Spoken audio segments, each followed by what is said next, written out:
विनाश काले विपरीत बुद्धि, लालच का फल।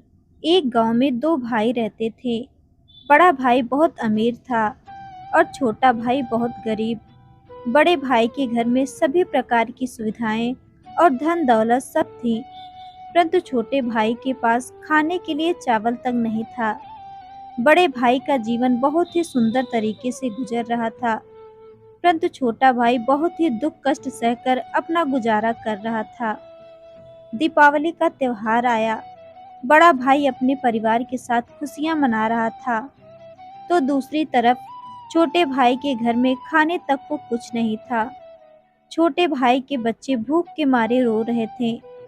अपने बच्चों का रोना देखकर छोटे भाई को सहन नहीं हुआ और वह अपने बड़े भाई के घर कुछ अनाज मांगने के लिए चला गया, ताकि उसके बच्चे को भोजन मिल सके। वहां उसने अपने बड़े भाई से कुछ अनाज मांगा, परंतु उसने छोटे भाई का अपमान करके उसे वापस भेज दिया। छोटा भाई बहुत निराश होकर रोते रोते अपने घर को लौट रहा था। तभी उसको रास्ते में एक बूढ़े व्यक्ति ने रोका, जिसके सामने एक लकड़ियों का गट्ठर पड़ा हुआ था। उसने छोटे भाई से पूछा, बेटा तुम क्यों रो रहे हो? तभी उस छोटे भाई ने अपने बड़े भाई के दुर्व्यवहार के बारे में सब कुछ बताया। तभी उस बूढ़े व्यक्ति ने छोटे भाई से कहा, अगर तुम मेरा यह लकड़ियों का गट्ठर मेरे घर तक पहुंचा दोगे, तो मैं तुम्हें एक ऐसा रास्ता बताऊंगा जिससे कि तुम बहुत अमीर बन जाओगे। छोटा भाई मान गया और उसने लकड़ियों का गट्ठर उठाया और उसे लेकर बूढ़े व्यक्ति के घर पर पहुंचा दिया। पहुंचाने के बाद उस बूढ़े व्यक्ति ने उसे एक मालपुआ दिया और कहा, तुम पास के जंगल में पश्चिमी दिशा में जाओ, वहां तुम्हें एक गुफा दिखेगा। उस गुफा में घुसने के बाद तुम्हें कुछ बौने लोग मिलेंगे। उन बोनों को मालपुआ बहुत पसंद है। वह मालपुआ के बदले तुम्हें कुछ भी देने को राजी हो जाएंगे। उन्हें मालपुआ के बदले जादुई चक्की मांगना। गरीब भाई ने उस बूढ़े की बात को माना और वह गुफा में पहुंचा।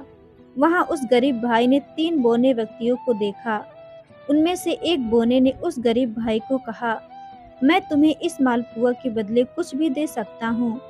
तभी उसने जादुई चक्की को उस बौने व्यक्ति से मांगा। जादुई चक्की को देते समय उस बौने व्यक्ति ने कहा, यह जादुई चक्की है, तुम्हें जो भी चाहिए तुम इससे मांग सकते हो। जब तुम्हें किसी चीज की जरूरत हो तो चक्की को घुमाना और मांग लेना। जब भी तुम चक्की को बंद करना चाहो, उसके ऊपर एक लाल कपड़ा डाल देना, चक्की बंद हो जाएगी। बोने की बात सुनने के बाद वह गरीब भाई अपने घर लौट आया। घर पहुंचने के बाद उस गरीब भाई ने चक्की घुमाते हुए सबसे पहले कहा, चक्की चक्की चावल दे। तभी चक्की ने जादू से ढेर सारा चावल उनके सामने निकाल कर डाल दिया। उसके बाद उसने चक्की से दाल निकाला।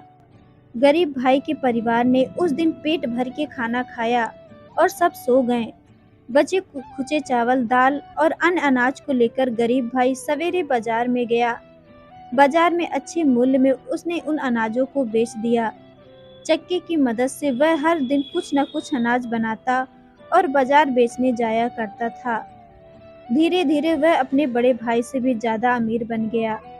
बड़ा भाई छोटे भाई की अमीरी से जलने लगा और वह सोचने लगा कि जो कुछ दिनों पहले मुझसे खाने के लिए भीख मांगने आया था, वह आज अचानक कैसे अमीर बन गया। छोटे भाई की असलियत जानने के लिए एक दिन वह चोरी चुपके छोटे भाई के घर गया।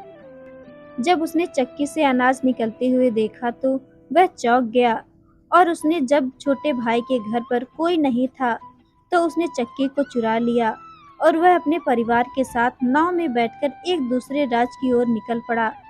बड़े भाई की पत्नी बहुत चिंतित थी कि आखिर इस साधारण से चक्की में ऐसा क्या है कि मेरा पति पूरा घर बार छोड़कर इस चक्की को लेकर दूसरे देश जाने की सोच रहा है। नाव पर ही पत्नी ने उस चक्की के विषय में पूछा तो उसके पति ने चक्की के विषय में सब कुछ बताया और चक्की को उसी समय घुमाकर आदेश दिया, चक्की चक्की चावल बना। बस फिर क्या था, चक्की चावल बनाने लगा। चावल इतना ज्यादा हो गया कि नाव पानी में डूब गया और बड़ा भाई और उसका परिवार सब पानी में डूबकर मर गए। बड़े भाई ने चक्की शुरू करना तो देखा था, परंतु उसे बंद करने का तरीका नहीं पता था। यही उसके अंत का कारण बना।